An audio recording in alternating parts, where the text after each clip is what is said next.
Hey guys, I got some time today. I'm waiting for something while I'm at work, and then there's really it just how it worked out today that I ended up having to be here a little longer. So I was thinking of doing it on the drive home, but while I had some time, I figured I'd just do it now. And this I a couple days ago I started a book called The Hiding Place by Corrie Ten,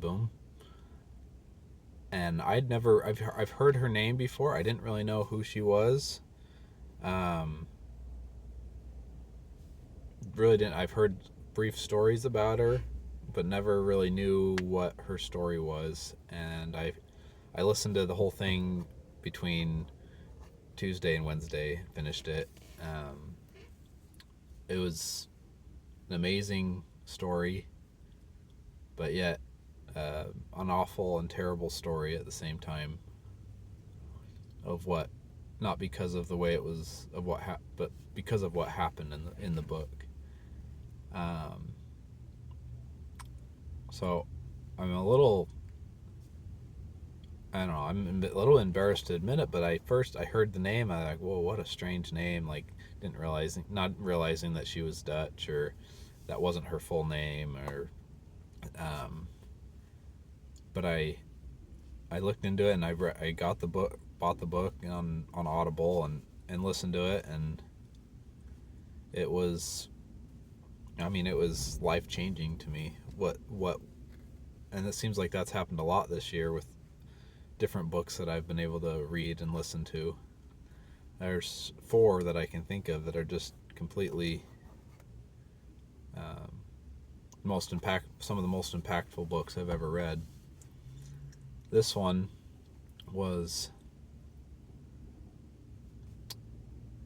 I personally think that, I'll just say this. I personally think that every high schooler should have to read this book before they graduate.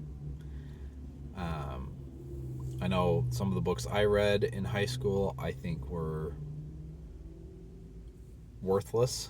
I mean, Romeo and Juliet I had to read. Um, and then there's some other ones. And then some of them I just don't think have as much value as something like this. And I'll go into a little bit if you've never heard of her before, or her story. Um, so she was a um, Dutch lady. She was Her and her sister and her dad lived in a watchmaking store in their house, or his house was connected to it, and she had such an amazing experiences through growing up, and her dad was so insightful, so wise. Her sister, um, it doesn't talk much about her before World War II, but a little bit mentions her, and then they end up um, hiding Jews in their house and providing a network for them to find other places to live, and ended up just being just against the way Hitler did things and the Gestapo, and they didn't think it was right to treat people the way that they were being treated. They weren't Jews of themselves, but they were part of the Dutch Reformed Church.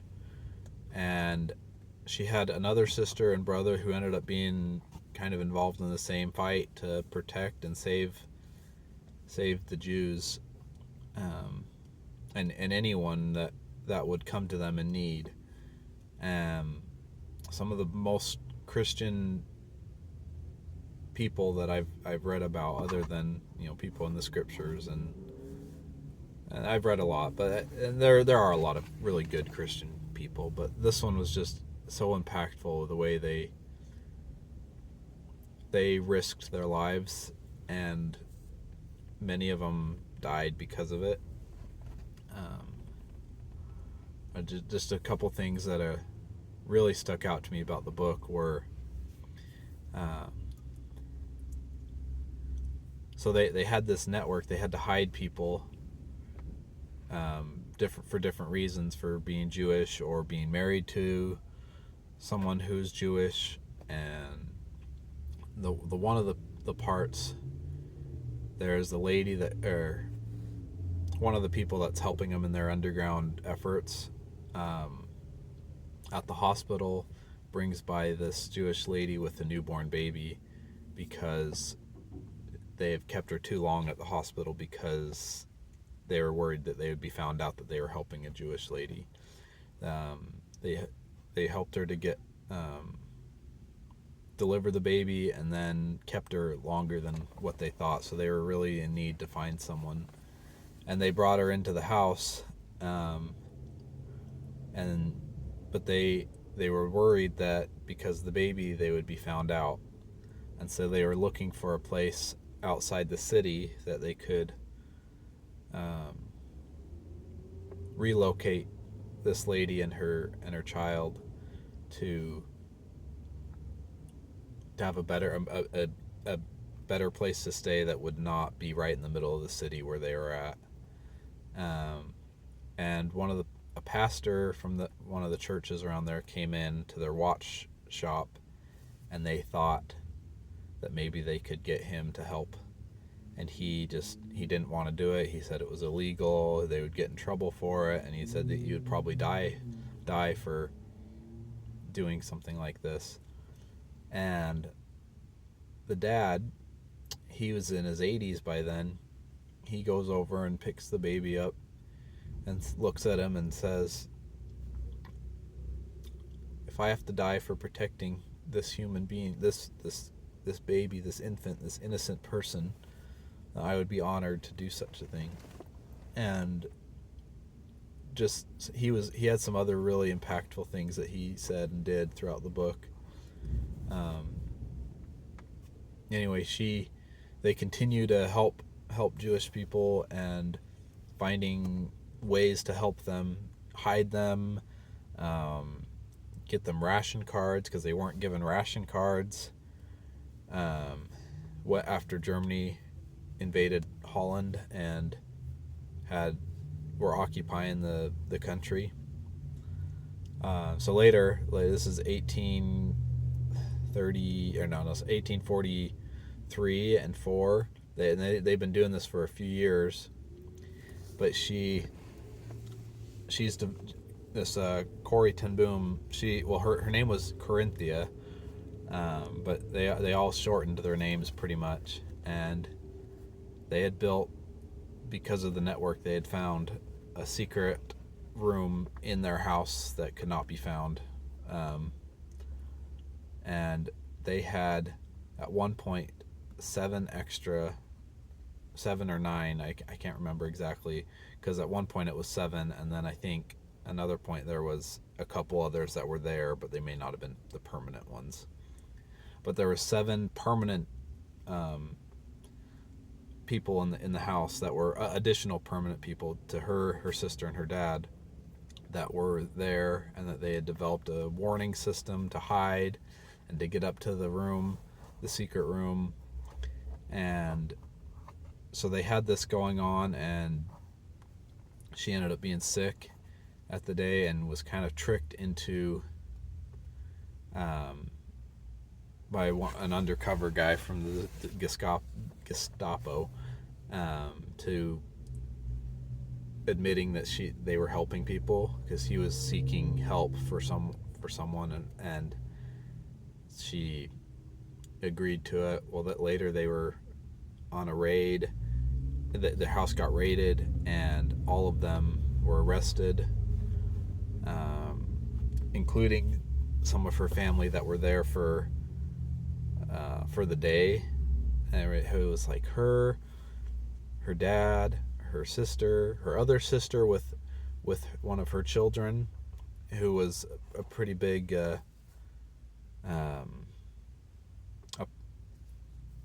opponent against Nazi Germany.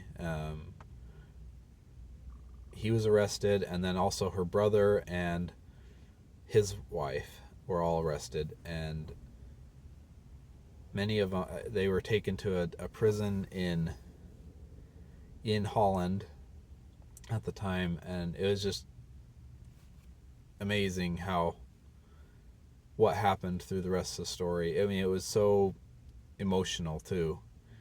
Um, Within 10 days of being arrested, her dad ends up dying, and her brother and other sister that were married were released, but because her and her older sister, they called her Betty, were kind of the leaders of the movement, they got moved around from prison to prison a few times, um, and moved to a concentration camp in Germany eventually.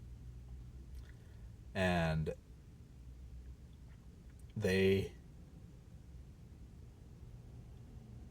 was just amazing how they were able to help people in the concentration camps, how they were able to get the miracle of getting the Bible smuggled in so that they could help people. Her sister had a disease that required certain vitamins, and they had some vitamin drops to help, and especially with the immune system too, and amazing things where the vitamins never ran out until someone else had found a new supply of vitamins that they were able to steal in the concentration camp.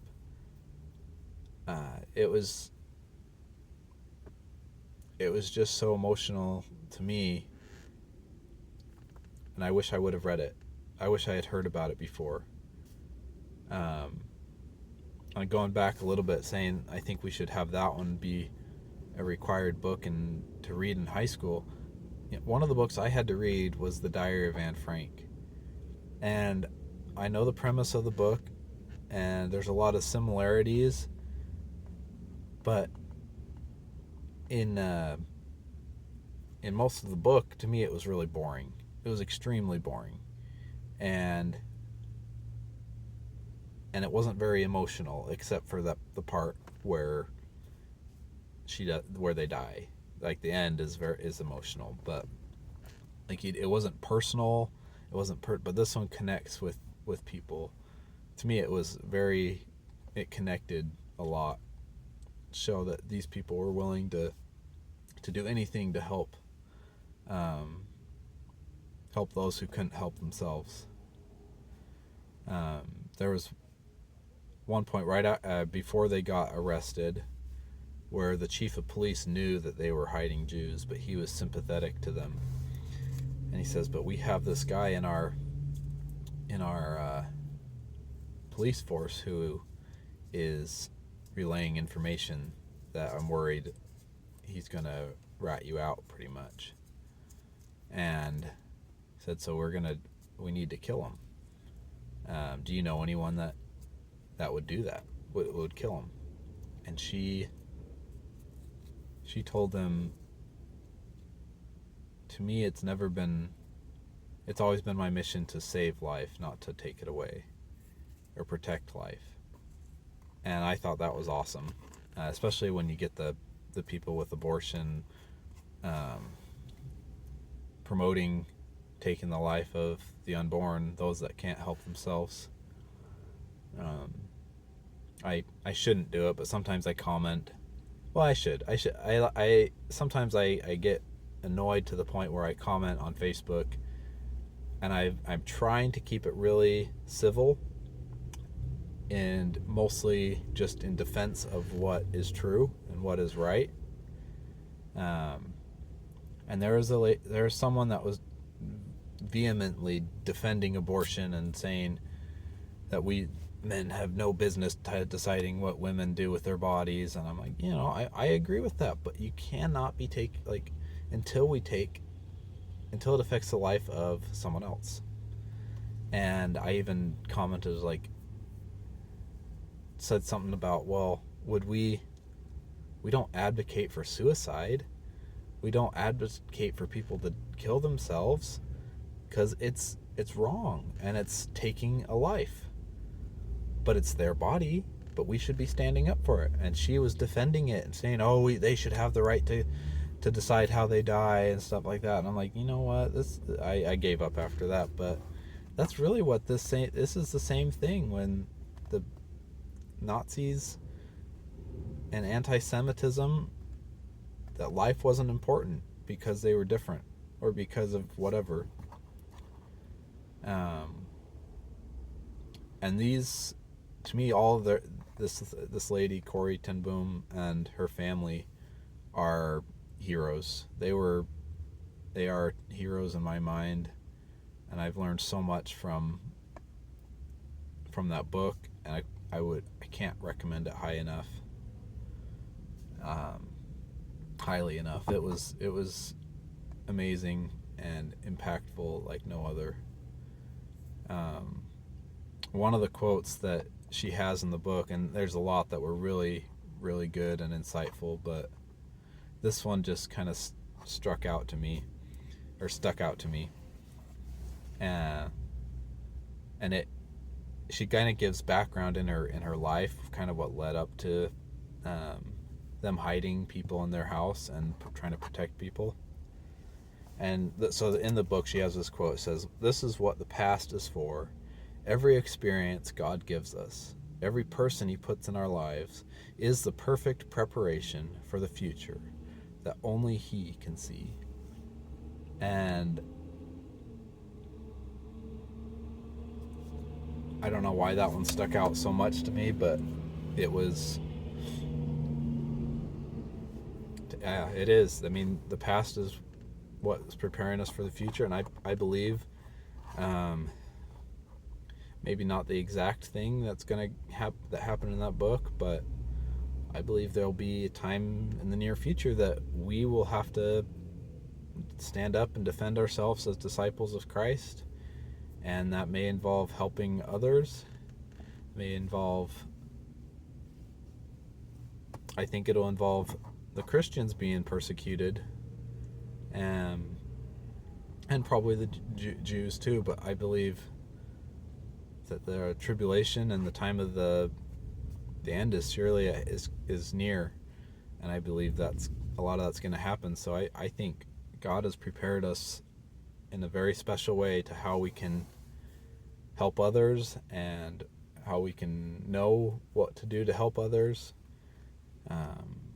One of the other things that was really great in the book is one time she was told she needed to find her own sources, or I can't remember the word she used, but her own sources of people to contact, her own contacts to find these ways to help people, because her brother was kind of being watched a lot, and he was one of the ones that she was using. Well, on her way home, she had the name of someone in her congregation come to mind. To me, that was just showing personal revelation is real, and it is truly amazing that God helps His children, and to see how He helped people in this book and in this story. Anyway, can't recommend this book enough. It's amazing, impactful. You will look at things a completely different way if you read this book. Anyway, glad to had some time to do this and actually been able to focus more on the video and actually got to read the quote, because I tried memorizing it and I think I had it down, but I hadn't quite memorized it yet. But anyway, hope the best. Read the book.